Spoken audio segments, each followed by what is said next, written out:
Good morning and welcome to Ceramic Storytime with Sue. So this morning we are going to talk about how to fix a hard-panned glaze with Epsom salts. So as you guys are joining me live, I'll just talk about a couple of things before I start to read my blog post. If you want to follow along, there is a link scrolling across the bottom of the screen. So you can go to bit.ly/hard panning, all one word. And then that'll get you to my blog post so you can follow along. Let me just make sure that I'm live. So if you are across the bottom of the screen, pardon. Yep, I'm live. So if you're watching live, just say hello in the comment section. Maybe let me know where you're joining me from, where in the world. And so as you're all joining, I am going to feature the coffee cup that I'm drinking my coffee out of this morning. So this is a mug made by Katie Day, and she is one of our studio volunteers at Cedar Hill Rec Center, where I work as a ceramic studio technician. And so I love this mug so much. It's got pots on pots, which I don't know, for some reason, I just love when pots are drawn on pots, mugs on mugs, pots on pots.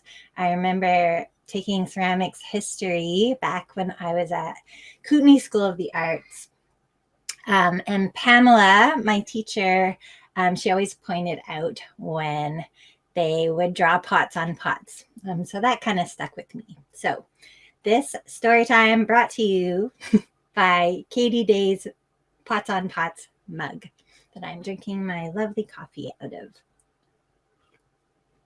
So, and then the other thing that I wanted to share. So this morning's, we're talking about fixing hard panning glazes. So I have an article. Let me just move this text off the screen here. Okay, so you can see better.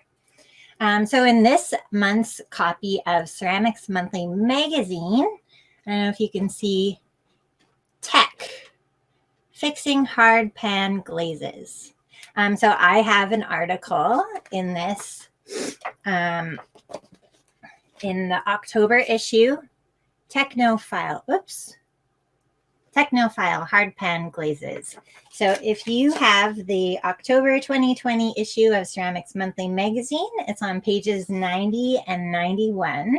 And so that article is a condensed version of the article that I'm going to read to you today, because the magazines always want more concise writing than I tend to do on my blog. So my blog posts tend to be really, really long, and then I have to cut them down in order to get them to be magazine friendly. So October 2020 issue of Ceramics Monthly, there's a beautiful pot, turquoise pot on the front, and that's on pages 90 and 91.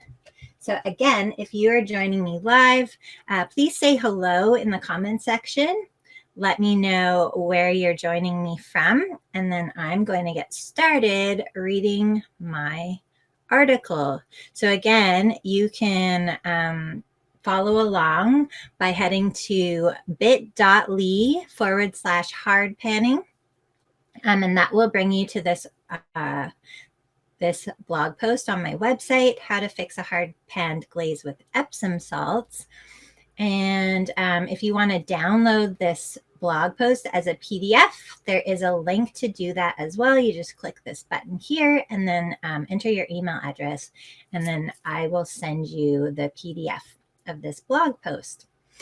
And then also today, so if you are watching this live in real time, at 10 o'clock, I'm going to read another blog post, which is how to make a saturated Epsom salt solution, which kind of goes hand in hand with this post, because in this post, I'm going to tell you how to use Epsom salt solution to fix hard panning.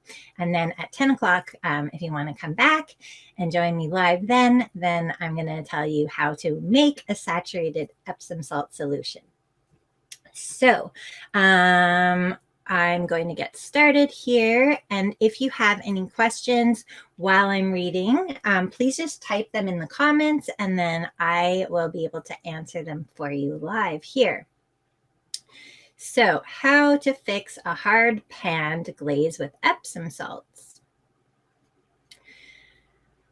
Okay, so why do glazes hard pan? Have you ever had a glaze settle into a rock-hard layer on the bottom of your glaze bucket? It's impossible to mix, and even if you do get it mixed, it just settles out again. This annoying phenomenon is called hard panning, and it often happens to glazes that don't have enough clay in them to keep the glaze in suspension.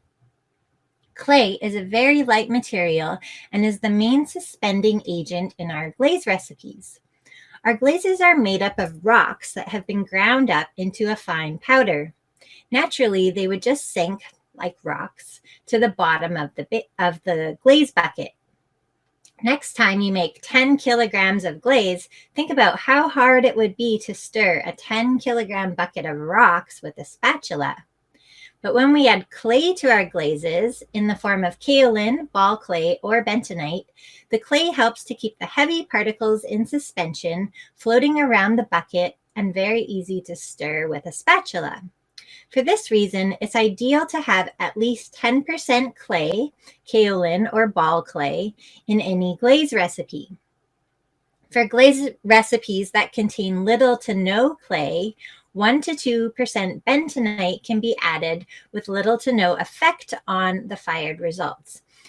So last week, I read you guys my post on how to add bentonite to a wet glaze. And so if you know that your glaze recipe doesn't have any clay in it and it's hard panning, you could go to that blog post, which is at bit.ly/adding bentonite.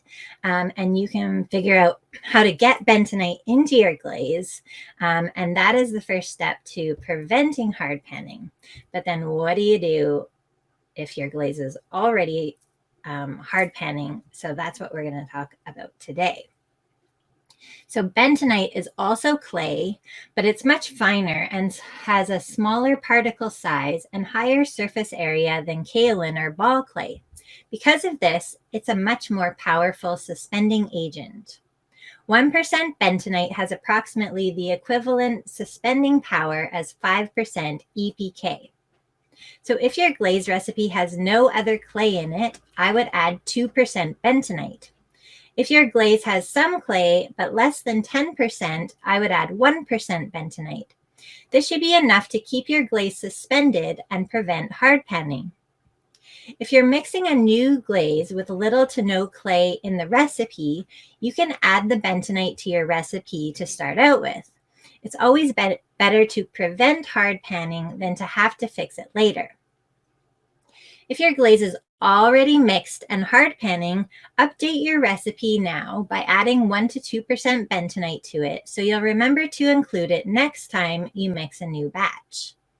If you know the approximate dry weight of your already mixed glaze, you can still add bentonite after the fact.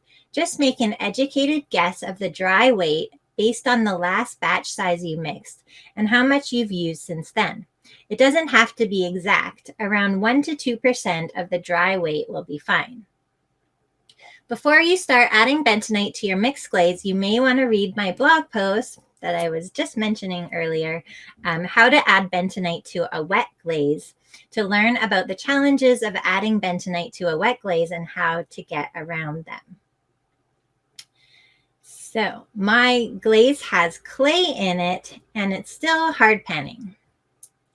So we've established that glazes need at least 10% clay in them to stay suspended. If they don't have any clay, we can add 1 to 2% bentonite. But depending on your glaze's composition, it may contain some ingredients that counteract the suspending properties of the clay.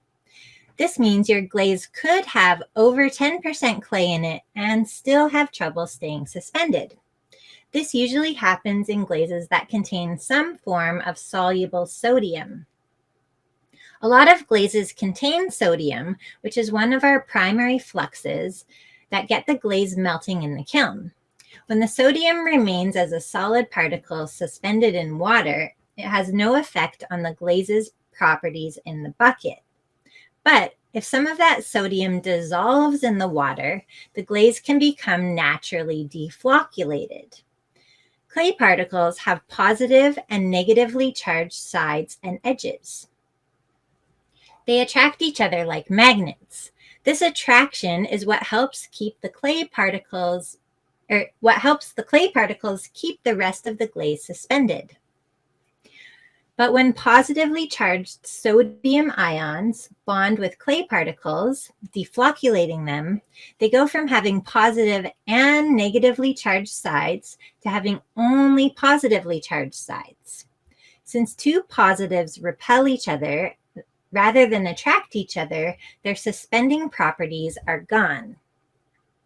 So to sum up deflocculation, it's when sodium ions are added to a glaze, whether intentionally or unintentionally, and they attach to the clay particles, turning their negatively charged sides positive so they repel each other.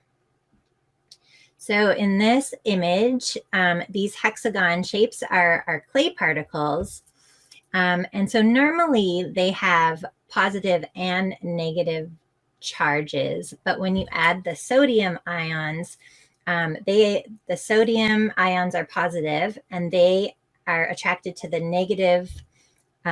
negatively charged sides of the clay particles, the edges, and then they turn all the edges positive. So now we've got all these positive charges surrounding the clay particles, and so they repel each other. They don't attract each other like magnets.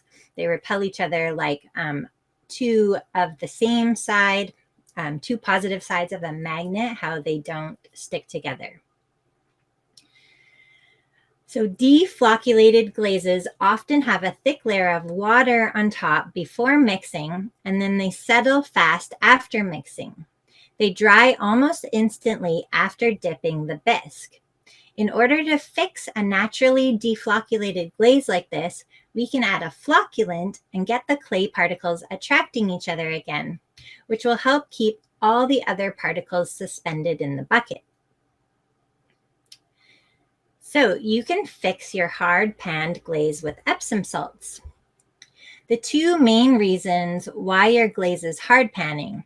Number one, there's not enough clay to keep the glaze suspended. Or number two, your glaze is naturally deflocculated. So always deal with the clay issue number one first, if applicable, and then move on to number two.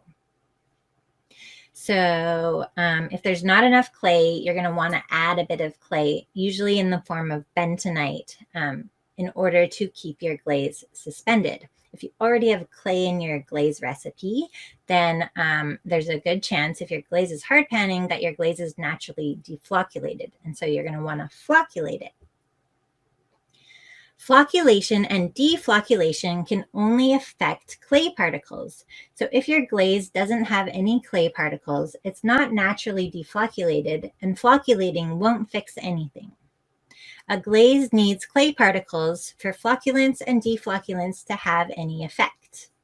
Even a glaze with only 1% bentonite and no other clay can be flocculated or deflocculated. The key is it must have clay particles. If your glaze has clay in it, then you can fix hard panning by flocculating. My favorite flocculant is a saturated Epsom salt solution. So I have a blog post that explains how to make a saturated Epsom salt solution. And it goes into more detail about how flocculation works. So I'm going to be reading that blog post at 10 o'clock this morning. So that is in 45 minutes from now.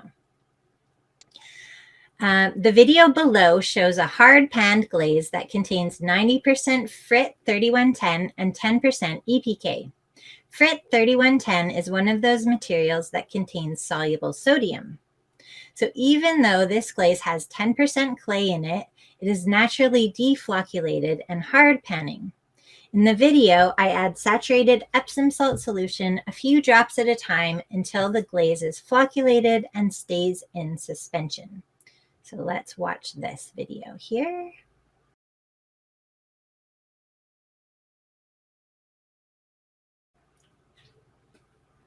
Okay, so thank you for watching that long video. But hopefully that shows you the process. Like when I made that video, I was learning about flocculants and deflocculants. So I was testing them on a variety of different glazes, and just like learning how they work, how much it takes to make a change in a glaze. I was like pushing the limits, adding too much flocculant, adding too much deflocculant to see what happens. And so that is just showing you my process for understanding our materials. Okay, so now that you've seen the process of flocculating, you probably want to know how much Epsom salts solution to add so that you don't have to add 1 drop at a time, up to 75 drops. So the glaze in the video contains 500 grams of dry materials, and it took about 75 drops of Epsom salts to get it flocculated. In my experience, that's a lot of Epsom salts for such a small amount of glaze. This is likely due to the high percentage of frit, which is a very heavy material, and the comparatively low percentage of clay. Every glaze composition is going to react differently to a flocculant. Some glazes of that size will only take a few drops to become flocculated. The more clay in the recipe, the easier it'll be to flocculate it. Always start with a smaller amount than you think you need and then work your way up. Here's my general guideline for how much Epsom salt solution to add at a time based on the dry weight.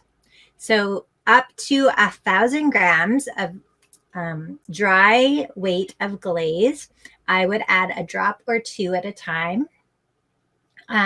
From 1,000 to 5,000 grams, I add a teaspoon at a time, and then over 5,000 grams, I add a tablespoon at a time. So start with that, and then mix the glaze well with a high-speed mixer after every addition. I recommend an immersion blender or a drill with a paint mixer attachment. So it's very, very important that after adding the Epsom salts that you are high-speed mixing, because otherwise, you may not realize that your glaze has enough Epsom salts because it takes that high-speed movement in order to fully incorporate the Epsom salts into the glaze and to get it homogenized and interacting with all the clay particles in a glaze. So if you're adding Epsom salt solution and you're just stirring with a spatula or something, then you may end up adding too much Epsom salts because you won't think that it's flocculated yet.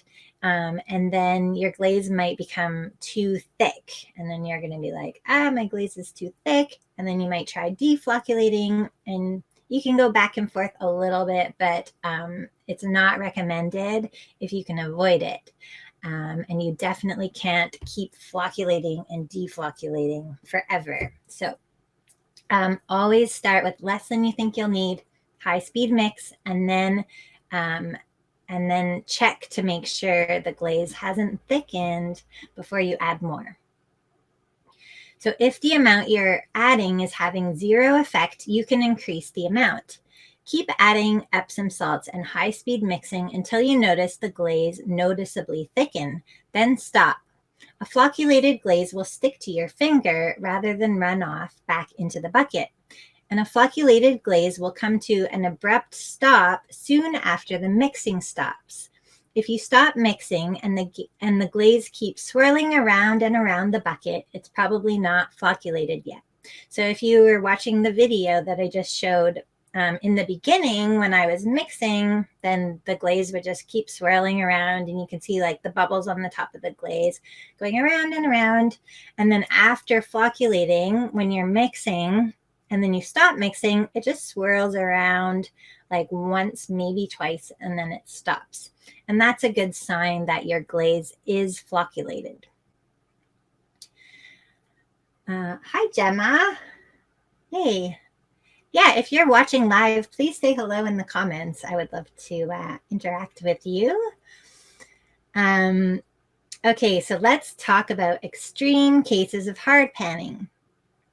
In the video above, I was able to get the glaze somewhat moving at first by using my fingers to scrape the particles off the bottom. This isn't always a possibility. Sometimes your glaze will be so hard panned that you can't get it to move at all. In this case, I would pour the water off the top of the glaze into a bucket. Save this bucket of water to add back into the glaze later. Take the remaining hard layer of glaze and add some Epsom Salts solution directly to it. So you pour the water off the top, and then you have like the hard, chunky glaze on the bottom, and then you add the Epsom Salts directly to that hard layer of glaze. Either use your hands, wear gloves if the glaze materials are a concern, or use a tool to work the Epsom salts into the glaze layer. A metal spoon or a large loop trimming tool works well to cut through the glaze. It may take some elbow grease to get it going, but eventually the glaze layer will soften and start moving. Then you can add the water you removed back in and proceed to use your high-speed mixer. Here's a quick high-speed video of me doing this. So I had already poured the water off the top, and then I'm adding Epsom salts to the hard pan sludge. Once I get it moving, I add the glaze water back in and high-speed mix. So here is this high-speed video. So adding Epsom salts, I'm using a knife to kind of cut through the glaze, and you can see the glaze is softening a little bit at a time. And then I get the glaze so that it's soft enough to mix, add the water back in, and voila. Bonsoir. Okay.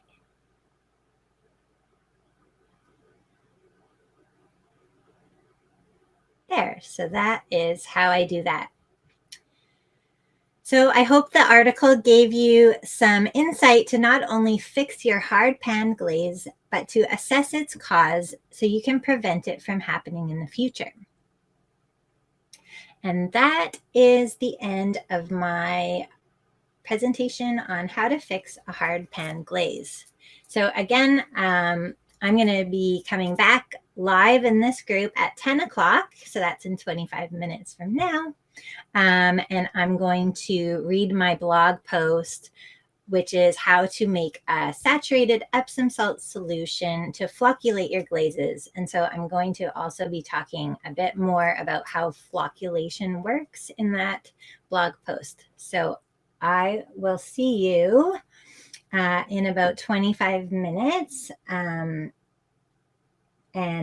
we'll do this again. So thank you all for joining me for Ceramics Story Time. And I will see you very soon. Bye-bye.